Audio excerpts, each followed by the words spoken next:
Guys, it's absolutely amazing. We got 4,270 subscribers, yeah? That's a lot of subscribers for us. And we got 1,144,784 video views, which is absolutely amazing. Thank you all for that a lot. Let's get into this video. Have you ever wondered how to get started on building your own stuff? You've seen Colin Firth building shit. You've seen Mark Rober building shit. You have seen Master Milo 82 building stuff, yeah? All of those big personalities are building stuff and you are like, yo, I want to make my own stuff as well, but I don't got the tools, I don't got the place to do it. I am here today to tell you 6 tips on how to get started with your own workshop from scratch. And it doesn't have to be expensive. So I will just be giving you a tour of our workshop, and in the meantime giving you some tips. Alright, we'll start out with number 1. Make your own furniture. You don't need expensive furniture in your workshop. You've probably seen the drawers for tools and all of that. That's not necessary if you get started, right? I mean, what do you want to spend your money on? The little money that you want to spend, you don't want to spend on the tool carriers. You want to spend on the projects you're building. So that's why we in this workshop built everything, all furniture from scratch and for free. And we did that by finding scrap wood on the road and using it in our furniture. I found this on the street. It's not like it's actually heavy. Let's take it to the workshop. For example, this pillar here is being built from pallets, literally pallets. We cut it in pieces and screwed it together with screws we got for free, because you can literally just do that. And then some more scrap wood, and then suddenly you got this crazy thing, and you can store Indy 500 tires, loads of screws, and this Ukrainian army crate, which you'll be seeing soon, but not now. So on this side, more self-built free wood furniture, yeah? And it's actually free too, because the wood was from an old project which we had laying around. So you can find wood literally on the street. You don't know it, but scrap wood's everywhere, so use that. Under here are some bikes that we got as well. Behind there are our scrap bike projects and some cool bikes as well. And that's actually tip number 2. Restore and resell projects. Try to resell and repair stuff in your workshop. I mean, you are building a workshop, so if you've got to the point where you have some space to do it, do it. For example, this box here, just watch in the box, yeah? It's literally scrap parts from bikes. And we use these to get bikes to be good again and to resell them. And you know, one second-hand bike isn't necessarily good. But if you buy multiple second-hand bikes, you can combine them into one bike again, and then you can make some money for your workshop. And we got them for free from other bikes, so we literally have a recycling business going on from bikes. And that's a nice thing from this era, right? You can literally be your own company almost by just going online and selling Facebook Marketplace or eBay or Craigslist or whatever local website you've got. For example, in the Netherlands, for the Dutchies under us, Marktplaats is great. You can just literally throw anything on there and people will buy it. Of course, you have to make it quality, but that's the whole point. And also, at the same time, you gather loads of experience by building stuff. We'll now move to the second part of our facilities, which is this part. All workbenches were free from wood that we found on the streets. It looks like it's, well, I actually have to say it looks quite nice, but if you look carefully, like all the wood is different. There's no matching wood anywhere. So that's quite random, and I mean, that's what it's gonna be if you want a cheap workshop, right? So all this was all free, which is great. And then of course you need some tools. And tools are the most expensive part of your workshop probably, because that's what it's all about, right? The workshop. So buy your tools second-hand. What we did is we went to actual flea markets and we found tools for really, really cheap. So this entire board full of tools was just one random batch, which was sold for literally a few euros. Okay, they don't match, they are different sizes, they are totally random, but they are a lot of tools. And they will probably break a bit earlier than you want from tools, but that's no problem, because you go to a flea market again, you find some new tools. So yeah, it's really good. Actually, we found so many that we have a spare board down here for more tools. Look at this. Tools. It's great. Also, this board is on wheels, and the wheels were really cheap as well, and they are literally from the dollar store. I mean, of course it's not the best quality, but it's gonna work, right? It's gonna work, so that's what you gotta work with. So that's that, yeah. Drills, etc. But it was definitely not expensive, because the drill looks like this.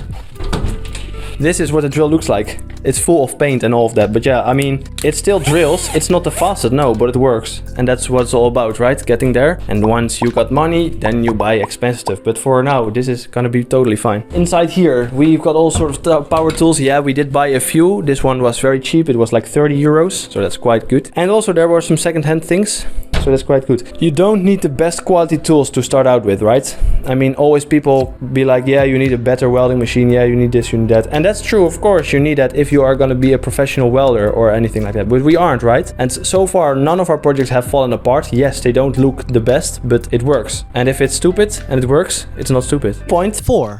Find local communities. Try to get involved in communities. There's always going to be communities. If you are interested in building stuff, you will be probably interested in specific types of things. In our case, it's bicycles. So we live in the country of bicycles, and there's a lot of communities about this. But there's probably communities about all sorts of things. If you're into cars, there's going to be communities about cars. Metalworking specifically, there's going to be communities about this. And there's people that want to help you because they like the hobby as well. So for example, these tools here are quite expensive, right? A drill press, a belt sander, and a grinding disc. They are quite expensive, but some lovely gentleman said to us, if you can give me a crate of beer, you can have these. And we were like, sure. So that was like 20 bucks for us to buy the beer, and then we got this for free. That brings me actually to the one tool in here that's not free, and that is our welding machine. I had to buy this one new because the old welding machine, we actually got to borrow one from someone, which was actually amazing, but it was a bit too wonky, right? That's the problem with this. So we had to buy this one. So this one was 150 euros. That's the first 150 euros we spent on this workshop. So that's great, right? And that brings us to another point. Be creative with what you've got. How do you get a space for your workshop? I started out in my backyard of my grandmother's home. I will insert a clip right now. You know, this project would be so much easier with a MIG welding machine and thinner cutting discs.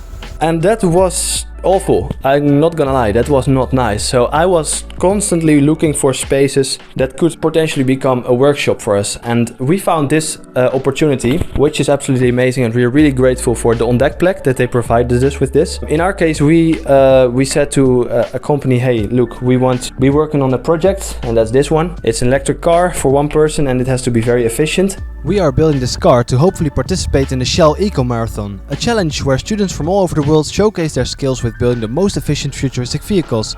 We proposed this to the Ontdekplek. And he said, yeah, I would like you guys to build this, and that was the deal. And then this space came with it, so that's great. And of course, it's not a workshop. It's good, right? Look, it's literally a dressing room from an old gym hall. So it's not a workshop. But then we were like, okay, what does a workshop need?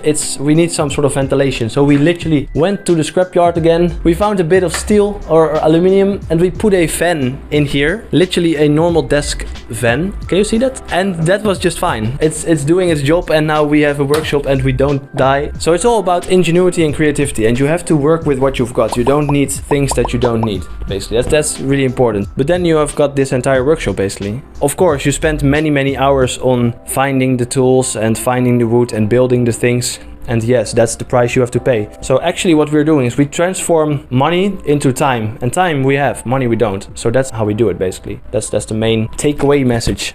Know what to throw away.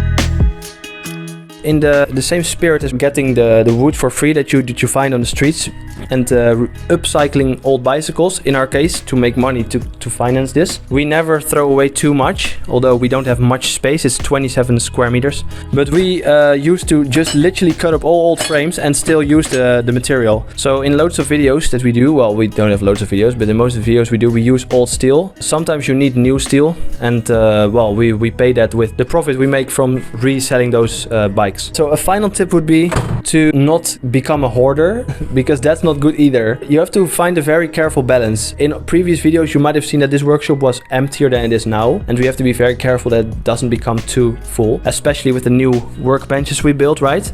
It's quite full, but we always make the trade-off. If we add this workbench, for example, of course it takes space away, but it also gives us space to store stuff, so we can take it away from other places. At some point you get a saturated room. This room will soon be saturated. We can't build anymore without it getting too full to actually comfortably build, but we're still at the point where it's okay. One thing I totally didn't show you was that we have one secret space here, which is a storage room. So because this was an old dressing room, this was literally a toilet. I can still flush the toilet, I guess. We hang stuff from the wall, so we literally balance this entire thing on this tiny ridge, which is probably not the wisest idea, but it works. We try to make a selection what to keep and what not to keep, and we're not always the best at doing that, but we move. Of course, we do have some luck sometimes, but I'm sure that if you get into this world and if you find a community around you, if people start to know what you're doing and they enjoy it, and you show them what you can do, and you take them to your workshop and say, look what I make, they will be enthusiastic, and if they see something around, they will probably notify you about it. So that's why we got this compressor for free, which is amazing, right? I mean, buying this compressor new would be over 100 euros at least. I don't know the exact price. But then my uncle said, you're busy, so you're working on this workshop of yours. I've got this thing left. So that's great, man. We just built a little bit of furniture around it, as we said. You have to just move with what you've got and use the creativity, and I guess that's it. Alright, that's one hell of a long video. I hope you got anything from it. I'll just stand casually here with this secret project that will be coming up soon, and this other secret project which is even more secret, which will be coming up soon as well. And stay tuned, and we will be back, and thank you for subscribing all, and see you in the next video. Bye!